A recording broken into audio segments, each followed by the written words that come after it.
Picture this. It's January 1982. You open your kitchen cupboard and count the tins, beans, soup, condensed milk, again. Your mum's been rationing for 3 weeks now because the roads are blocked, the shops are empty, and nobody knows when the next delivery will make it through 6-meter snowdrifts.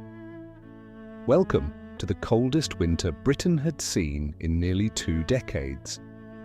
7 weeks when the country didn't just freeze, it starved. Well, almost. This is the story of what British families actually ate to survive when the thermometer hit minus 27 degrees Celsius, when villages were cut off for weeks, and when your dinner depended on what you'd stockpiled before the snow buried everything. When the shops went empty, it started in early December 1981. The weather had been mild, people were walking around in light coats, nobody saw it coming. Then on December 7th, Arctic air swept down from Scandinavia. By the 8th, southern England was buried under 15 centimeters of snow. Roads became ice rinks, airports shut, and critically, delivery lorries stopped moving. Your mum, if she was smart, had already started stockpiling, because by December 10th, the queues outside bakeries stretched down the street. People waited an hour just for a loaf of bread, an hour in minus 18-degree cold just for bread. Inside the shops, the shelves emptied faster than they could be restocked. Sugar disappeared first, then butter. Shopkeepers started rationing, serving only their regulars, keeping emergency supplies hidden under the counter for elderly customers who couldn't queue in the cold. If you lived in a village that got cut off, and hundreds did, you survived on whatever you'd stored. Some families went 2 weeks without fresh milk. 2 weeks of putting condensed milk in their tea, that thick, sweet, tinned stuff that tasted nothing like real milk but became the taste of winter. 1982. The cupboard inventory. Let me tell you what a typical family's emergency cupboard looked like by mid-December. Tins, endless tins, baked beans, because they were cheap and filling. Tinned tomatoes, tinned soup, oxtail, vegetable, chicken, corned beef, spam if you could afford it. Tinned peaches and pears for the kids, a treat that felt less like a treat by week 3. Dried goods, pasta, rice, porridge oats. These were gold. They lasted forever, filled you up, and didn't need refrigeration, which was good, because when the power went out, your fridge became just another cold cupboard. Powdered milk. Every household had it. It tasted awful, like chalk mixed with water, but when fresh milk was frozen solid on the doorstep or simply not arriving at all, you learned to tolerate it. Tea. Endless tea, because no matter how cold it got, no matter how empty the cupboard became, the British solution was always the same: put the kettle on. And then there was the coal, not for eating obviously, but your dad kept checking the coal supply like it was the food cupboard, because without fire, nothing else mattered. You couldn't boil water, couldn't heat tins, couldn't survive. What breakfast looked like. Morning in January 1982 started the same way in thousands of homes across Britain. You'd wake up in a bedroom so cold your breath formed clouds. Ice on the inside of the windows, thick ice you couldn't scrape away. Getting out of bed meant preparing yourself mentally, then moving fast. Dash downstairs to the one room with heat, usually the living room, with the coal fire, and hope your mum had already got the kettle going. Breakfast was porridge, always porridge. Made with water if the milk had run out, which it often did.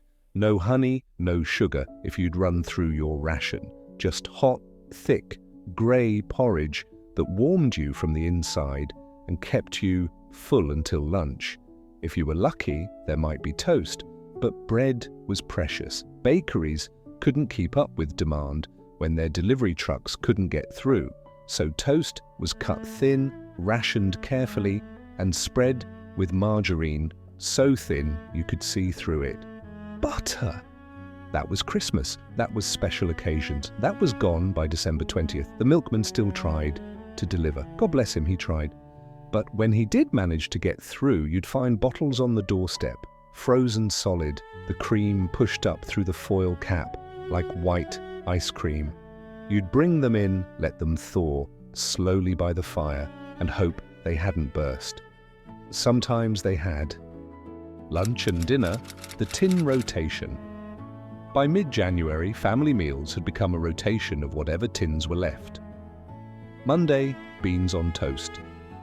Tuesday, tomato soup with bread if there was any. Wednesday, corned beef hash, fried up with whatever vegetables hadn't frozen in the unheated pantry. Your mum became an expert at stretching meals.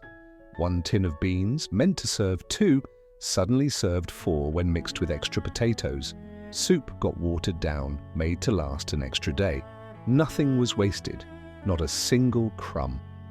In Welsh villages cut off for days after the massive blizzard on January 7th, people lived on even less. Some families rationed themselves to 1 proper meal a day. The rest was bread and tea. Bread and tea for days. The army arrived eventually, delivering emergency supplies by helicopter. Can you imagine? Standing in your village square watching a military helicopter drop bags of bread and milk from the sky because that's the only way it could reach you. People collected their share and thanked God for it, because without those deliveries, some villages would have genuinely starved. When the power died, here's what nobody tells you about the cold winter of 1982. It wasn't just about not having food. It was about not being able to cook what you had. Over 250,000 homes lost electricity during December. Sometimes for hours, sometimes for days. When the power went, your electric cooker became useless, your electric kettle dead weight.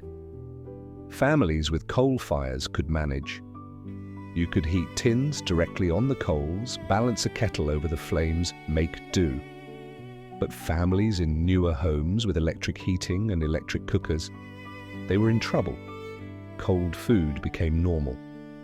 Beans straight from the tin. Bread untoasted. Milk, if you had it, drunk at whatever temperature it naturally was, usually ice cold because the house itself was below freezing. Some people got creative. In Swansea, neighbours with working coal fires became community kitchens. You'd bring your tin of soup round to Mrs. Jenkins at number 14. She'd heat it on her fire and you'd take it home in a covered pot, running fast before it cooled down again. In Hopton, when the village was cut off for days, people burned furniture to keep fires going, not just for heat, for cooking, old chairs, broken shelves, anything that would burn so you could boil water and heat food. The taste of making do. Let me tell you what food actually tasted like in January 1982. Condensed milk in tea, sweet, cloying, wrong. But it was hot, and it was liquid, and after hours in the cold, that mattered more than taste. Porridge made with water, thick and gluey like paste, but it stayed in your stomach, kept you warm. Tinned peaches, the syrup frozen solid when you opened them, needing to be thawed by the fire before you could eat them. The kids would gather around, watching them melt, waiting. Spam, pink, salty, gelatinous. Fried if you could, cold if you couldn't. Either way, protein. Either way, survival. Powdered potato, just add water, they said. What they didn't tell you was it tasted like paper mache, had the texture of wallpaper paste, and no amount of margarine could save it. But when fresh potatoes were frozen solid in the ground, farmers couldn't harvest them, and shops couldn't stock them. You ate powdered potato and called yourself lucky. And bread. Oh, the bread. When the bakeries finally reopened after roads were cleared, people actually cheered.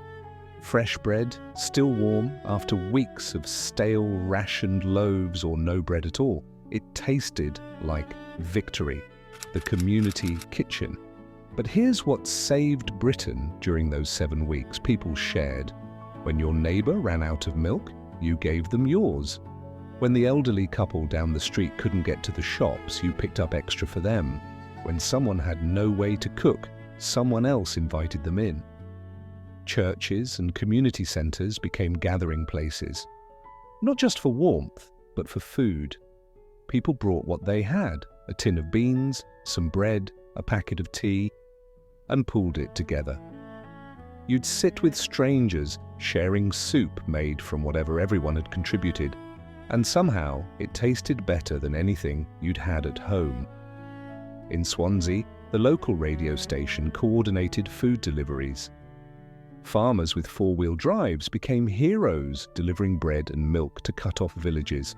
Someone would broadcast, "Mrs. Jones in Gorsinon needs bread and baby milk."